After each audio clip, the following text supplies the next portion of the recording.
With the HBC journeys, it was the Hudson's Bay Company bringing out the furs and products that they had collected over the winter to Fort Vancouver to be shipped to London. And everything had to come out because to keep things in the territory meant the company lost money. And so it was an impossible expectation considering the shortage of horses and the winters and the trails and the wild water of the rivers and all of that. So the York Factory Express is about the annual journey they made across the continent, the Hudson's Bay Company men made across the continent to Hudson Bay and return every year. The brigades and the express began in 1826 when Governor Simpson created them. The brigades started in about March or April from Fort St. James and arrived at Fort Vancouver in June and left in July after maybe a month, maybe shorter. And so that was maybe a 6-month-long journey. The York Factory Express left in March and got back in November or December sometimes.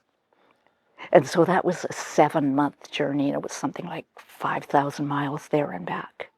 They had to go up the Columbia River, all the way to boat encampment, walk over the Rockies, down the Athabasca River, ride a horse through brush. There was a huge muddy trail.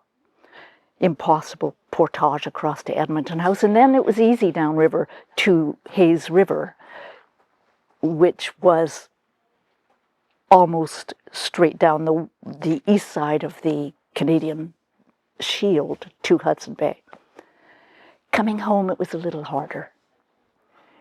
It was against the flow of the water the whole way. They had to climb the hill. They had to make their way across Lake Winnipeg, and it was uphill all the way to the Rocky Mountains, and then it was downhill all the way down the Columbia River. So that part was fun. Nobody wrote about it, but it was fun. In both of them, there would be a chief factor in charge, or a chief trader in charge.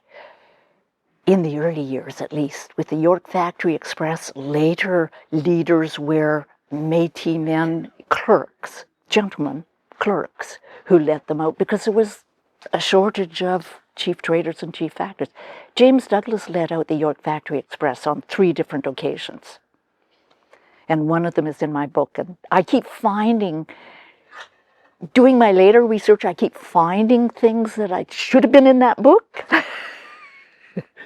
And it's really annoying.